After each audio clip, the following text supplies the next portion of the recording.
അനാമിക എന്തെങ്കിലും ഒന്ന് പറയുന്നുണ്ടോ? നമുക്ക് തിരിച്ചു വരണ്ടേ? എങ്ങനെയാ ഇപ്പൊ ശരീരത്തിന്റെ ബുദ്ധിമുട്ടൊക്കെ എന്തൊക്കെയാണ്? നടക്കാൻ ഭയങ്കര പാടാണ്.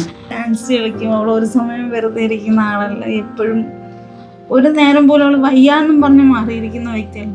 ആ ആളാണ് കിടപ്പിലായി, ഒന്നും അനങ്ങാൻ പോലും വയ്യാത്ത അവസ്ഥയിലായി.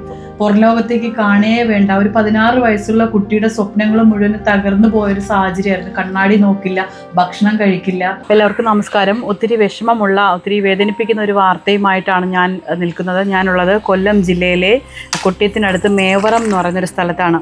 16 വയസ്സുള്ള അനാമിക എന്ന് പറയുന്നൊരു മോളെ കാണാനാണ് ഞാൻ വന്നത്. കഴിഞ്ഞ 1 വർഷം മുൻപ് ഈ മോള് ഇവിടെയൊക്കെ തുള്ളിച്ചാടി നടന്നിരുന്നൊരു കുട്ടിയാണ്. പക്ഷേ കഴിഞ്ഞ 1 വർഷമായി കുട്ടിക്ക് ക്യാൻസറിൻ്റെ 4ാം സ്റ്റേജാണ്. ഏകദേശം അത്രയും സ്റ്റേജുകൾ കഴിഞ്ഞതിന് ശേഷമാണ് ഇങ്ങനെ ഒരു അസുഖമുണ്ടെന്ന് ഈ വീട്ടുകാർ തിരിച്ചറിഞ്ഞത്. പക്ഷേ ആ മോൾക്ക് ജീവിതത്തിലേക്ക് തിരിച്ചു വരണം. അവളെ ശരിക്കും അവൾക്ക് നന്നായിട്ടൊരു ട്രീറ്റ്മെൻറ്റ് കൊടുക്കാനോ അവൾക്ക് വേണ്ടതൊക്കെ ചെയ്തു കൊടുക്കാനോ ഈ കുടുംബത്തിന് കഴിയുന്നില്ല. അവർ വാടകയ്ക്ക് താമസിക്കുന്ന ഒരു വീട്ടിലാണ് ഞാനിപ്പോൾ ഉള്ളത്. വാടക പോലും കൊടുക്കാൻ നിവൃത്തിയില്ലാതെ അവർ ഒരു ബന്ധു വീട്ടിലേക്ക് മാറിയിരിക്കുന്നു. വലിയ വിഷമം തന്നെയാണ് ഈ കാണുന്നത്. നമുക്ക് അച്ഛനും അമ്മയോടും ചോദിക്കാം എന്താണ് കുട്ടിക്ക് സംഭവിച്ചത്. അനാമിക എന്തെങ്കിലും ഒന്ന് പറയുന്നുണ്ടോ? നമുക്ക് തിരിച്ചു വരണ്ടേ? എങ്ങനെയാ ഇപ്പൊ ശരീരത്തിന്റെ ബുദ്ധിമുട്ടൊക്കെ എന്തൊക്കെയാണ്? നടക്കാൻ ഭയങ്കര പാടാണ്. ഡാൻസ് കളിക്കും. അവൾ ഒരു സമയം വെറുതെ ഇരിക്കുന്ന ആളല്ല, എപ്പോഴും ഒരു നേരം പോലും അവൾ വയ്യാന്നും പറഞ്ഞ് മാറിയിരിക്കുന്ന വ്യക്തിയാണ്. ആ ആളാണ് കിടപ്പിലായി, ഒന്നും അനങ്ങാൻ പോലും വയ്യാത്ത അവസ്ഥയിലായിപ്പോൾ. എൻ്റെ കൂടെ ഉള്ളത് അനാമിക എന്ന് പറയുന്നൊരു മോളാണ്. ഈ മോൾക്ക് 16 വയസ്സ് മാത്രമാണ് പ്രായമുള്ളത്. നിങ്ങൾ ആരും ഈ മോളെ കൈവിടരുത്. കാരണം ഒത്തിരി വിഷമത്തോടു കൂടി ഞാനൊരു കാര്യം പറയണം. കഴിഞ്ഞ 1 വർഷം മുൻപ് ഈ മോള് ഈ വീടിനും ഈ പരിസരത്തും ഈ പറമ്പിലൊക്കെ ഓടിച്ചാടി നടന്നിരുന്നൊരു കുഞ്ഞാണ്. അവൾക്ക് കഴിഞ്ഞ 1 വർഷം മുമ്പാണ് ക്യാൻസർ ഡിറ്റക്റ്റ് ചെയ്തത്. അത് ശരിക്കും പറഞ്ഞു കഴിഞ്ഞാൽ വലിയ വിഷമമുണ്ട്. കാരണം ആ കുട്ടീൻ്റെ ജീവിതം ഇരുട്ടിലേക്ക് പോകുന്നൊരു സാഹചര്യത്തിലെത്തിപ്പോയി. അവളെ നമുക്ക് എല്ലാവർക്കും കൂടി ഒരുമിച്ച് നമ്മൾ നിൽക്കുകയാണെന്നുണ്ടെങ്കിൽ നമുക്ക് അവളെ രക്ഷപ്പെടുത്തിയെടുക്കാം. ക്യാൻസറിൻ്റെ ഏകദേശം 4ാമത്തെ സ്റ്റേജാണല്ലേ അമ്മ? 4th സ്റ്റേജാണല്ലേ? അപ്പം ഓടിച്ചാടി നടന്നിരുന്ന ആയിരുന്നു അല്ലേ? ഡാൻസ് കളിക്കും. അവൾ ഒരു സമയം വെറുതെ ഇരിക്കുന്ന ആളല്ല, എപ്പോഴും ഒരു നേരം പോലും അവൾ വയ്യാന്നും പറഞ്ഞ് മാറിയിരിക്കുന്ന വ്യക്തിയാണ്. ആ ആളാണ് കിടപ്പിലായി, ഒന്നും അനങ്ങാൻ പോലും വയ്യാത്ത അവസ്ഥയിലായിപ്പോൾ. ശരിക്കും ഞങ്ങൾ വരുമ്പോഴത്തേക്ക് മോള് കിടക്കുകയാണ്.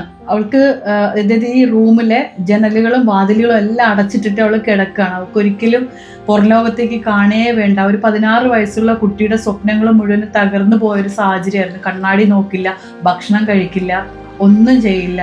ജീവിതം ഇരുട്ടിലായി പോയി തോന്നിയൊരു സമയം തന്നെയായിരുന്നു. അനാമിക എന്തെങ്കിലും ഒന്ന് പറയുന്നുണ്ടോ? നമുക്ക് തിരിച്ചു വരണ്ടേ? എങ്ങനെയാ ഇപ്പൊ ശരീരത്തിന്റെ ബുദ്ധിമുട്ടൊക്കെ എന്തൊക്കെയാണ്? നടക്കാൻ ഭയങ്കര പാടാണ്. കാലില് മുഴയുണ്ട്. ഈ കാലിന് മുഴയുണ്ട്. ഈ കാലാണ് ബാലൻസ് ഇല്ലാത്തത്. ആദ്യമായിട്ട് ഈ കാലിലായിരുന്നു. ഈ കാലില് മുഴ ഉണ്ടായിരുന്നു, നമുക്ക് അറിയത്തില്ലായിരുന്നത്. ഇപ്പൊ നല്ല ശരീരം ഉണ്ടായതുകൊണ്ട് തുടയ്ക്ക് വണ്ണമൊക്കെ ഉണ്ടായത് അറിയാൻ പറ്റത്തില്ലായിരുന്നു. പിന്നെ ആരംഭമായിട്ട് വന്നത് നടുവേദനയാണ്. നടുവേദനയിൽ നിന്നാണ് നടക്കാതായെന്നാണ് നമ്മൾ വിചാരിച്ചത്. പിന്നെ ഹോസ്പിറ്റലിൽ കൊണ്ടുപോയി MRI എടുത്തപ്പോഴാണ് കാലിനകത്തും ഉണ്ട്, നട്ടലിനകത്തും ഇതിൻ്റെ വെയിൻ ഉണ്ടായിരുന്നു. എവിടെയൊക്കെയാ ഡിറ്റക്ട് ചെയ്തേക്കുന്നത്? പിന്നെ ലെൻസിലും സ്പ്രെഡ് ആയായിരുന്നു. അതായത് ഒരുപാട് സ്റ്റേജ് കഴിഞ്ഞു. 4th സ്റ്റേജിലാണ് നമ്മൾ അറിയുന്നത്. ഓക്കെ, ഒരു 4ാമത്തെ സ്റ്റേജോളം കഴിഞ്ഞ് ഇവരിത് കണ്ടുപിടിച്ചപ്പോഴത്തേക്കും അപ്പോൾ ഒരിക്കലും ആ മോൾക്ക് തിരിച്ചു വരാൻ പറ്റില്ല, അല്ലെങ്കിൽ ഇനി ഒരിക്കലും എൻ്റെ കൂട്ടുകാരെ കാണാൻ പറ്റില്ല, പഠിക്കാൻ പറ്റില്ല, എനിക്ക് പുറത്തേക്കൊന്നും ഓടി നടക്കാൻ പറ്റില്ല, ഇങ്ങനെ സ്വപ്നങ്ങൾ മുഴുവൻ തകർന്ന് തരിപ്പണമായിരിക്കുകയാണ്. പിന്നെ ഒന്നാമത്തെ കാര്യം, ഇവരുടെ വീട്, ഇവർക്ക് സ്വന്തമായിട്ടൊരു വീടില്ല. ആ വീട് ശരിക്കും പറഞ്ഞാൽ നമ്മളൊന്ന് കാണേണ്ട കാഴ്ചയാണ്. ഇവരുടെ വീട് ഇവർ താമസിച്ചിരുന്ന വീട്ടിൽ ഉപയോഗിച്ചിരുന്ന സാധനങ്ങൾ കംപ്ലീറ്റ് ആയിട്ട് നശിച്ചു. ഒന്നും ഉപയോഗിക്കാൻ പറ്റാത്ത രീതിയിൽ ഇപ്പോൾ ഇവിടെ ഒരു ബന്ധു വീട്ടിലാണ് അവരിപ്പോൾ താമസിക്കുന്നത്. നമുക്കതൊന്ന് പോയി കാണണം. ഇതും എല്ലാം ഇവിടെ കൊണ്ടിട്ട് നശിച്ചതാ. കിടക്കുന്ന ബെഡായിരുന്നു.